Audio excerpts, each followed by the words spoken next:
오늘 날씨가 참 많이 무덥습니다. 이렇게 날씨가 무덥고 팬을 켜놓으면 한 말씀 시작하고 한 5분 10분만 되면 한두 사람씩 눈을 감는 사람들이 하나둘 생기는데, 그러지 않기 위해서 오늘 여러분 반가운 소식을 하나, 또 여러분 알고 계시겠지만 그래도 반가운 소식을 하나 드리고자 합니다. 뭐냐면 바로 우리가 떠나온 한국에 그동안 남과 북이 아주 전쟁이 날 것과 같이 그렇게 위험했는데, 이제 개성공단의 문이 열려서 많은 기업인들이 이제 북한을 들어갔습니다. 그리고 북한에서 그동안 일하던 사람들도 이제 같이 개성공단이 살아서 움직일 수 있도록 서로 남북 간에 귀한 회담을 성사를 시켰습니다. 그리고 이어서 이제 또 남과 북에 흩어져 살던 이산 가족, 이제 모두 다 연세들이 연로하셔서 정말 기억이 날까도 생각이 됩니다만은, 그래도 사람이 인정이 그렇지 않아서 90이 되든 100이 되든 자기의 피부치 가족은 잊지 아니하고, 아무리 쭈그렁 방태기가 되어도 그리워하고 보면 알아보고 반가워하는 그러한 우리의 인생입니다. 바로 그것을 이루기 위해서 남과 북이 이제 올 추석에 즈음해서 이산가족의 만남을 갖기도 한다고 합니다.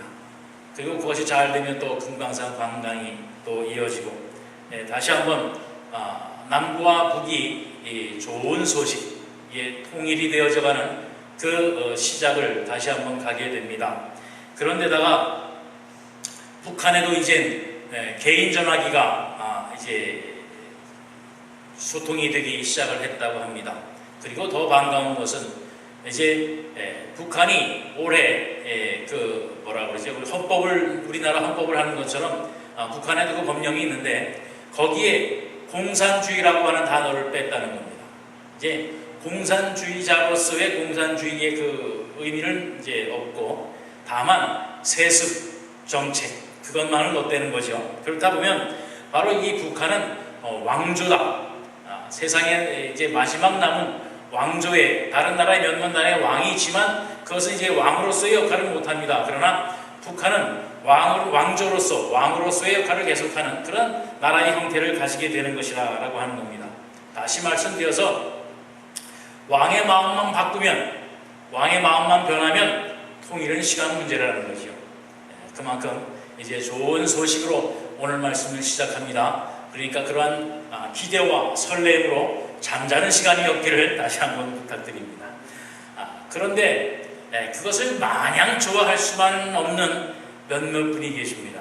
말씀드린 것처럼 남북 이산 가족 찾기를 하다 보니까 형제간의, 자매간의 만남은 아주 좋습니다. 그런데 두고 온 남편, 두고 온 아내를 만난 사람들 개 중에는 참 이러지도 저러지도 못하는 분들이 계십니다.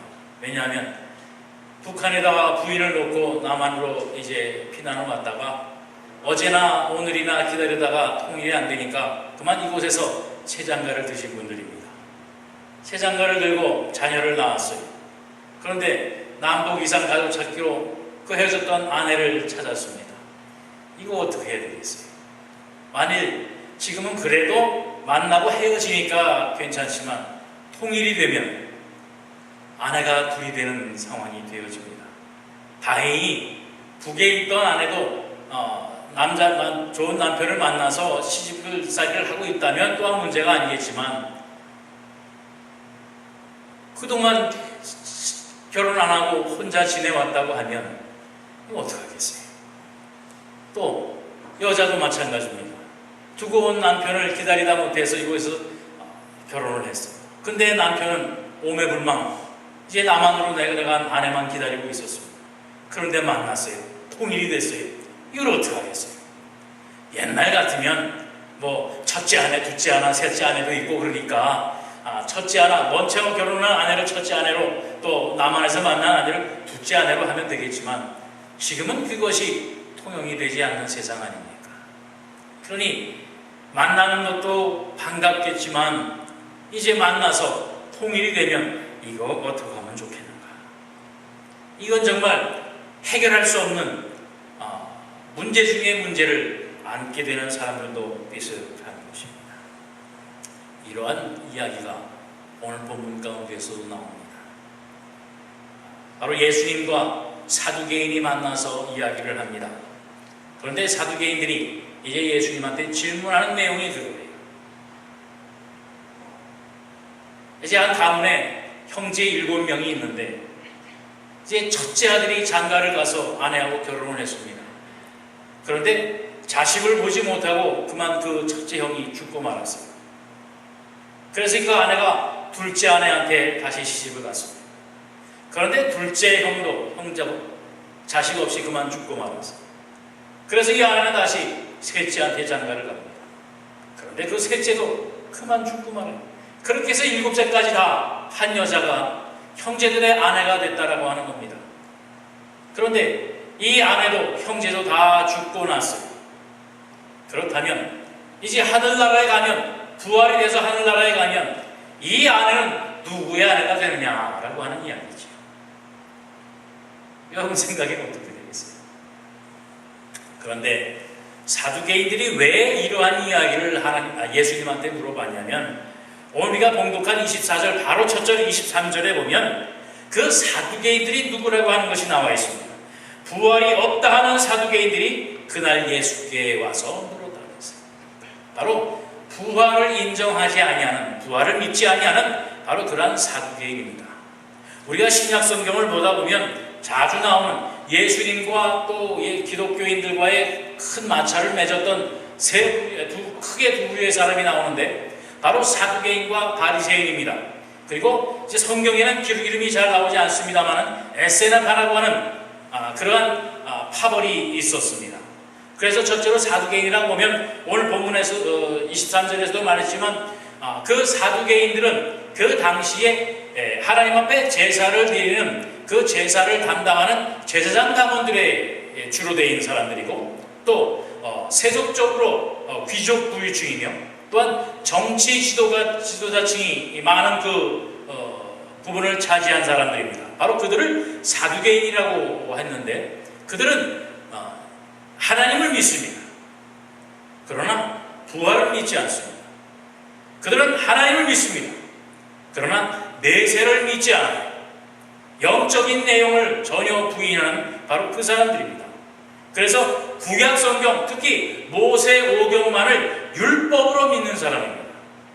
법적으로 그것에 안에서 그것을 믿는 사람들이고, 또 하나님 앞에 제사하는 제사장 그 직분만 감당하는 바로 그러한 사람들을 사두개인이라고 해요. 또 바리새인이라고 하는 파가 있는데, 그들은 우리와 마찬가지로 신학적으로 또 성경적으로 지식이 많고 또 공부도 많이 하는 그런 학자들이 많습니다. 그리고 하나님 앞에 예배하는 경건한 그런 지도자들이 많습니다. 하나님의 말씀을 말씀대로 믿고, 또한 생활 속에서도 세월이 지나면서 하나님께 주신 이 말씀과 오늘날 우리가 살아가는 방식과의 마찰되는 부분까지도 지혜롭게 맞춰가면서 신앙생활을 하는 바로 그러한 사람들이에요. 그러나 예수의 신성만을 믿지 아니하는 사람들입니다.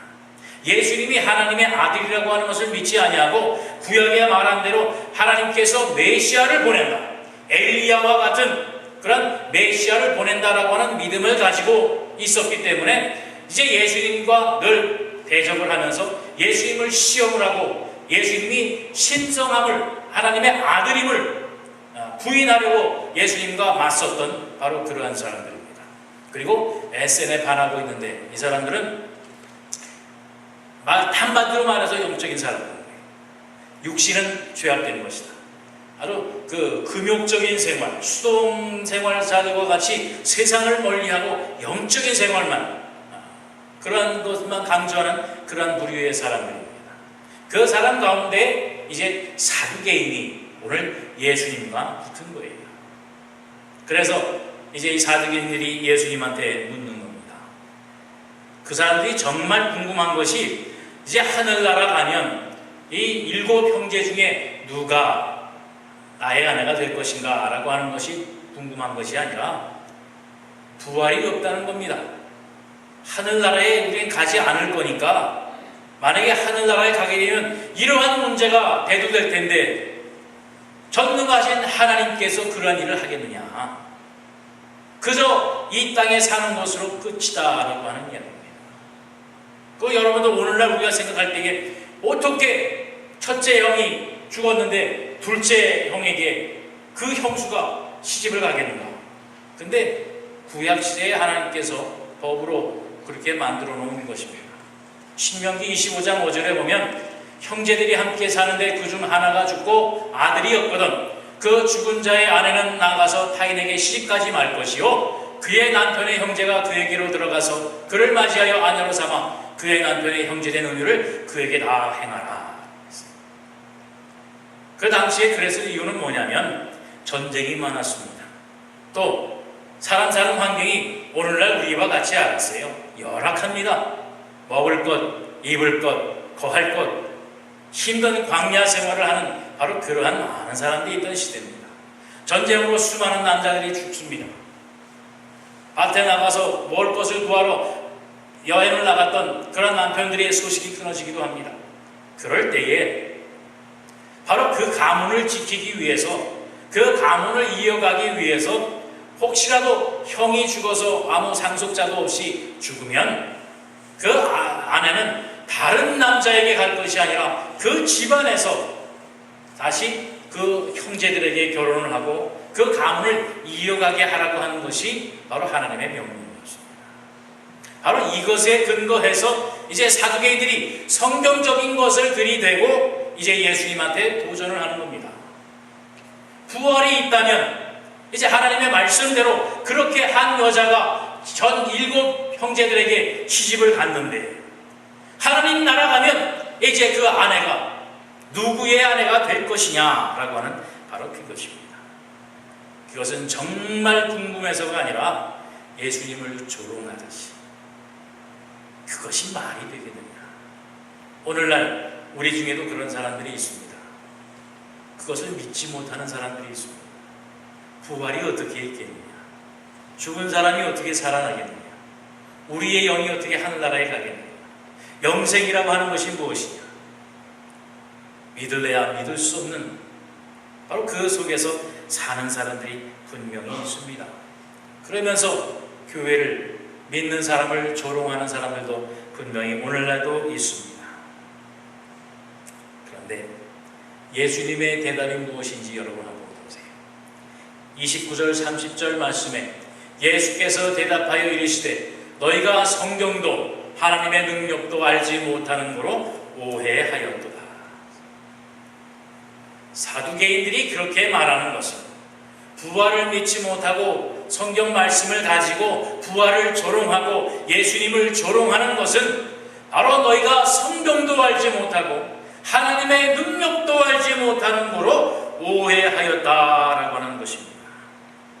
성경을 안다고 하지만 정말 구약의 철저한 믿음과 신앙을 가지고 너희가 모세오경을 파고 외우고 한다고 하지만 너희가 성경을 잘못 알고 오해하고 있다라고 하는 바로 그 얘기입니다. 이사야서 26장 1절에 분명히 이렇게 말씀하셨습니다.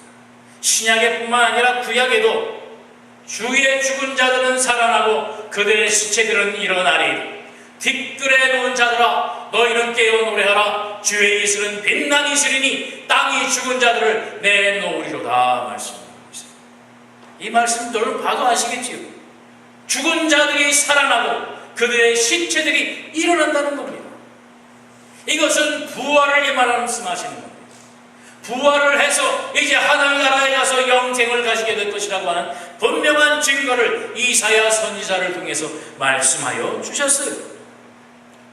또 다니엘서 12장 2절에도 분명히 말씀하고 계십니다. 땅의 깃들 가운데 자는 자 중에서 많은 사람들이 깨어나 영생을 받는 자도 있겠고 수치를 당하여서 영원히 부끄러움을 당할 자도 있을 것이라. 구약에 말씀하신 겁니다. 다니엘 선지자를 통해서 말씀해 주신 겁니다. 이제 땅의 티끌 가운데 자는 자들이라는 것은 뭐냐면 땅에 묻혀서 땅의 티끌로 돌아간 자들, 죽은 자들이 이제 깨어나서 영생을 받는 자들이 있을 것이라. 그러나 그 중에 수치를 당하여 영원한 부끄러움을 당하는 자들도 있을 것이라. 그 말이 뭐냐면 예수를 믿지 아니하는 자들, 부활의 영 믿지 아니하는 자들이 이제 마지막 날 하나님 앞에 둘째 심판이 있게 될 때에 예수로 인하여 영생을 받을 자도 있을 것이며 예수로 인하여 영원한 부끄러운 불못 가운데 처할 자들이 있을 것이라 라고 하는 말씀을 분명히 구약에 기록을 하고 있습니다. 그것을 믿지 못합니다. 그 말씀을 아는 자들이, 그 말씀을 공부한 자들이 이 말뜻을 믿지 못하고 예수님의 말씀대로 오해하여서 부활이 없다. 내세입니다. 여러분은 어떻게 생각하십니까? 구약에는 없던 말씀이 예수님이 어느 날 나타나셔서 나는 하나님의 아들이다. 나를 믿지 아니하면 나로 인하여 너희가 살 것이다. 부활할 것이다. 예수님이 혼자 말씀하신 것이 아니라 구약을 통해서 분명히 예언을 하셨고 말씀을 하셨고 그것을 이루기 위해서 예수님께서 이 땅에 오셨고 그것을 이루기 위하여 십자가에 죽으셨고 3일 만에 부활하셔서 부활하신 예수님의 모습을 우리에게 보여주시고 우리로 하여금 부활 신앙 가운데 살도록 하여 주셨다라고 하는 사실입니다. 부활은 있습니다. 영생은 있습니다. 내세는 분명히 있음을 믿고 하나님의 말씀을 오해하는 어리석은 자들이 없기를 다시 한번 바랍니다.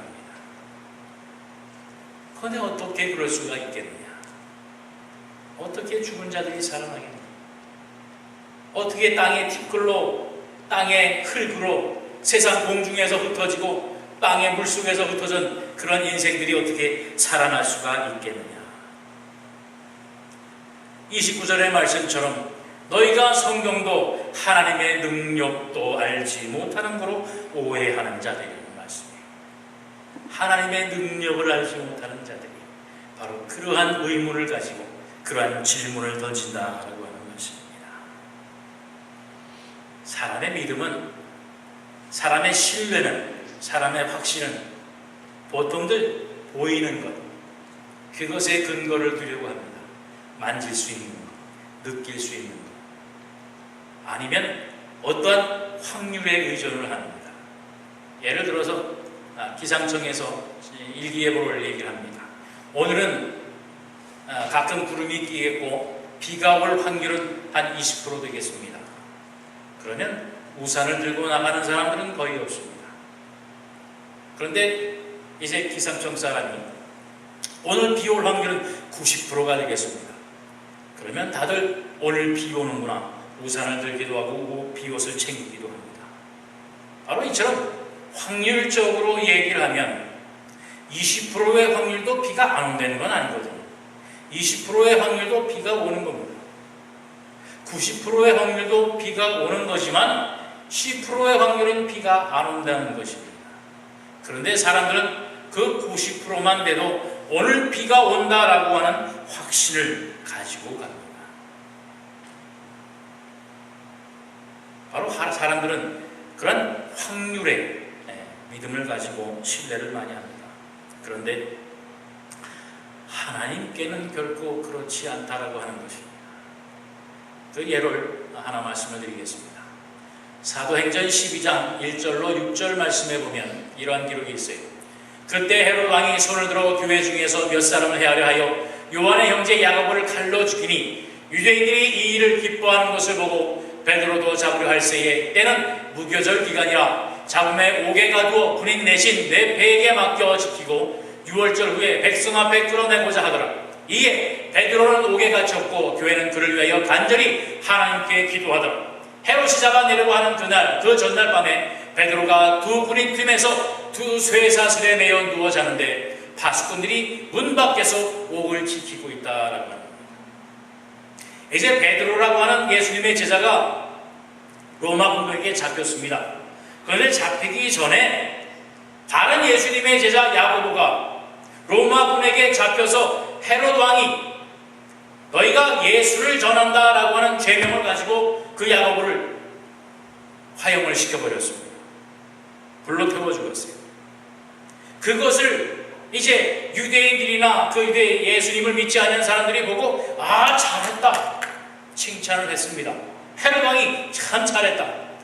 그러한 소식을 보고 이제 베드로도 잡아서 죽여야 되겠다 라고 베드로도 잡아서 옥에 가둔 겁니다. 그런데 이제 유월절에는 유대인들이, 구약을 사는 사람들이 유월절에는 아무 일도 하지 않습니다. 그렇기 때문에 사람 죽이는 일도 할 수 없어요. 그래서 유월절이 지난 다음에 이제 베드로를 죽여야 되겠다라고 감옥에다 가둔 겁니다. 그런데 베드로가 감옥에 갇혀있는 모습이 어떻습니까? 밖에 파수꾼이 지키고 또 베드로 옆에는 두 군인이 쇠사슬로 묶어서 지키고 있는 거예요. 자, 확률적으로 어떻습니까? 베드로는 죽겠습니까? 살겠습니까? 이 글만 보면 베드로는 어떤 사람이에요? 90%가 아니라 99% 죽는 사람입니다. 그렇죠? 이 환경, 이 여건 속에서 베드로가 살아날 가망은 전혀 없습니다. 저들이 누굽니까? 야고보를 화형시킨 사람입니다. 오늘날 사형은 되도록이면 하지 않으려고 합니다. 그래도 부득이하게 화형을 해야 될 경우가 생기면 약물로 순식간에 고통 없이 죽이는 것이 요즘 사형을 시키는 겁니다. 그런데 화형을 시켰다라고 하는 것은 불에 타 죽는 모습을 보면서 그가 왜 죽어야 했는지, 어떻게 죽는지 그것을 보면서 본을 삼으려고 하는 겁니다. 그런 마음과 그런 이유와 그런 조건을 가지고 있는 사람들이 베드로를 잡았는데 순순히 내줄 일은 만만입니까? 확률적으로 99.9%가 베드로는 죽는 생명입니다. 그런데 이어서 7절부터 10절까지의 말씀 한번 볼까요? 호련히 주의 사자가 나타나매 옥중에 광채가 빛나며 또 베드로의 옆구리를 쳐 깨워 이르되 급히 일어나라 하니 쇠사슬이 그 손에서 벗어지더라. 천사가 이르되 띠를 띠고 신을 신으라 하거늘 베드로가 그대로 하니 천사가 또 이르되 겉옷을 입고 따라오라 한데 베드로가 나와서 따라갈새 천사가 하는 것이 생시인 줄 알지 못함으로 환상을 보는가 하니라. 이에 첫째와 둘째 파수를 지나 시내로 통한 쇠문에 이르니 문이 저절로 열려지더라. 나와서 한 거리를 지나매 천사가 곧 떠나더라. 어떤 일이 일어났습니까? 기적이 일어났습니다. 베드로 본인도 이것이 꿈인지 생시인지 알지 못한 일이 벌어졌습니다.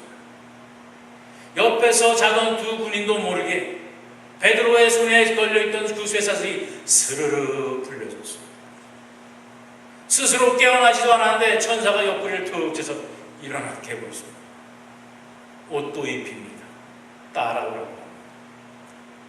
여러분, 베드로가 한 일이 뭐가 있습니까? 아무것도 없습니다. 그저 천사가 시키는 대로 일어나라 일어나고 옷을 입으라 입었고 따라오라 따라오게 될 때에 그는 옷 밖에 있게 됩니다. 죽음의 사슬에서 벗어납니다. 누가 이런 일이 있을 수 있겠습니까? 누가 이것을 생각할 수 있겠습니까? 누가 이 일을 이루어낼 수 있습니까? 전혀 없습니다. 0.0001%도 베드로를 그 죽음 가운데서 꺼내낼 수 없습니다. 그러나 누가 했습니까? 하나님이 하셨습니다. 여러분, 하나님의 능력이 여기에 있는 겁니다. 사람의 확률로, 사람의 확신으로 하나님의 능력을 재단하지 마세요. 우리의 생각에는, 우리의 삶의 모습으로 봐서는 어떻게 사람이 죽어서 하늘나라에 가겠느냐? 못합니다. 당연히 못하지요. 우리의 생각으로, 우리의 상식으로는 못합니다. 그러나 하나님은 하십니다.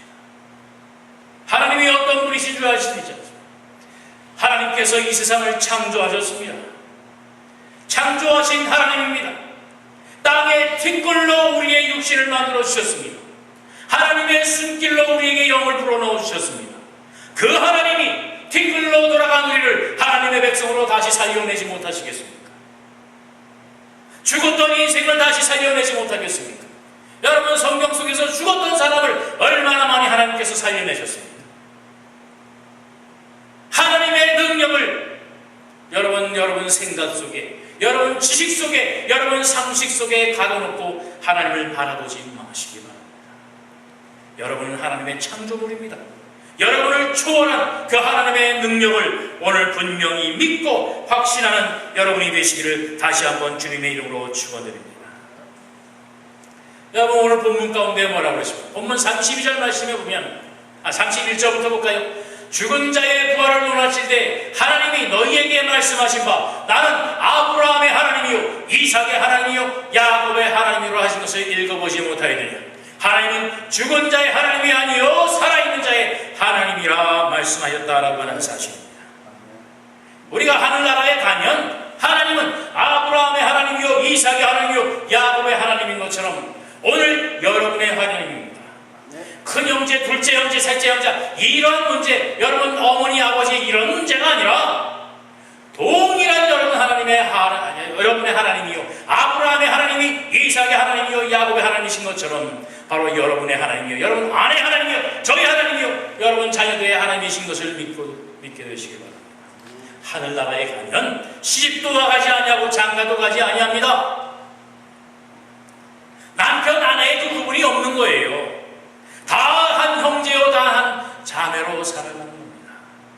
인지는 하겠지요. 내 부모님이었던 것, 내 아내였던 것, 자녀였던 것 인지는 할 수 있겠지만 더 이상 아내로 자녀로 가족으로 자녀로 부모로 살아가는 것이 아니라 아브라함의 하나님이 이삭의 하나님이신 것처럼 우리 모두의 하나님이에요.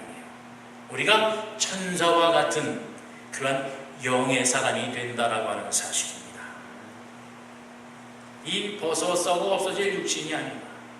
예수님께서도 부활의 모습으로 보여주셨지 않습니까? 사흘 만에 부활하사 이전의 모습이 아니라 부활한 영체의 모습으로 마리아가 그 모습을 알아보지 못할 정도로 환한 모습으로 예수님은 하늘나라로 승천하시면서 우리의 부활의 모습을 보여주셨습니다.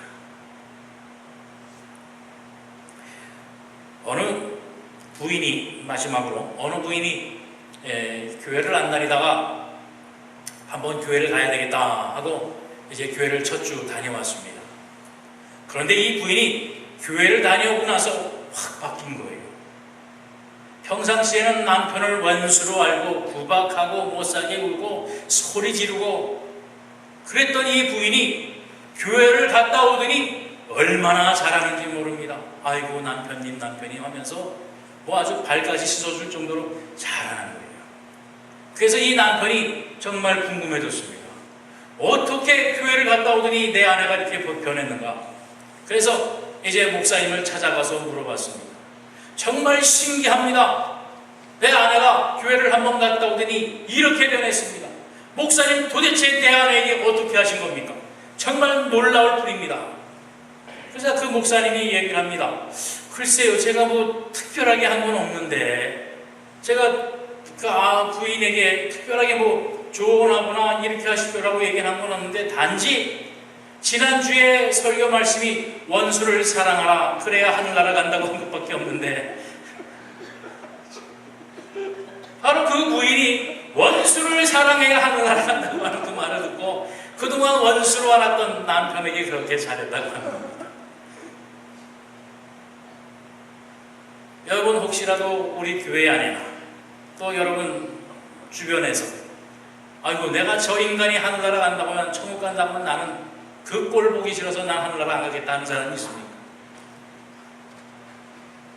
하늘나라에는 원수도 없습니다.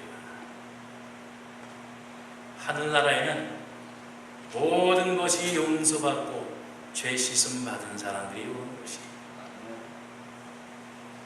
여러분 미워하는 사람이 없어지기 바랍니다. 원수를 사랑해서 그 원수와 함께 하늘나라 가시길 바랍니다. 그 하늘나라에 가면 더 이상 원수도 없고 더 이상 싸울 일도 없고 더 이상 애타할 일도 없습니다. 그 소망 가운데 오늘을 사시는 여러분 되시길 바랍니다. 아브라함의 하나님이 이 세상을 창조하셨던 하나님이 오늘 여러분의 하나님이신 것입니다.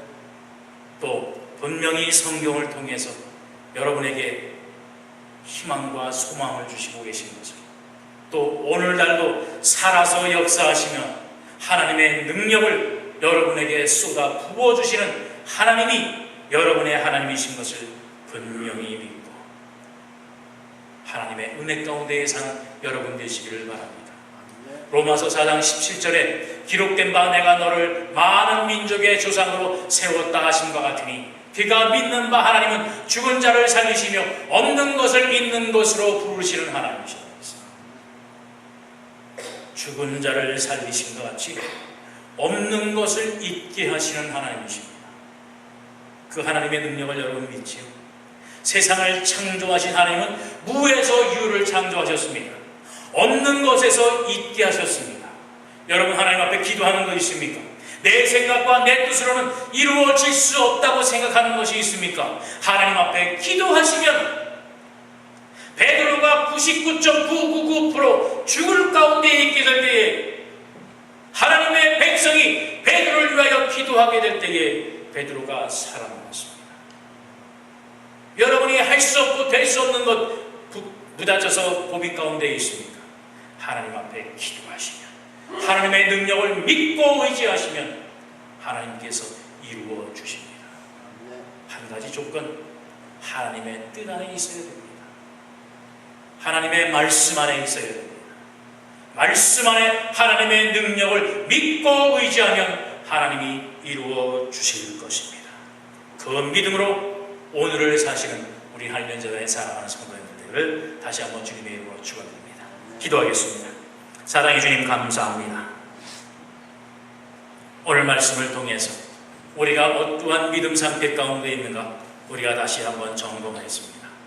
또한 점검하게 하시니 감사합니다. 사두개인처럼 말씀을 알되 믿음을 갖지 못하는 자들이 있습니다. 바리새인과 같이 또한 말씀을 알고 말씀에 대한 믿음은 있되 부활에 대한 확신 가운데 있지 못하는 아버지와 안타까운 심령들이 있습니까? 또한 에스파노가 같이 이 세상의 모든 것은 악하니 이제 영적인 것 신비한 것만 쫓아가는 우리의 심령들이 있습니까?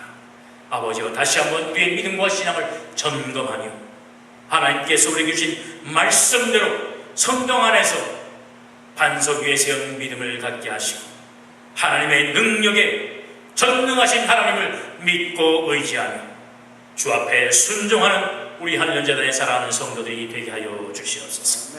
사람들은 99.9%가 안 된다고 할지라도 0.001%를 이루시는 하나님의 능력 가운데 살아가는 우리 한련자단의 사랑하는 성도들이 될 수 있도록 다시 한번 역사하시고 축복하여 주시옵소서. 감사드리며 예수 그리스도의 이름 받들어 간절히 기도하옵나이다.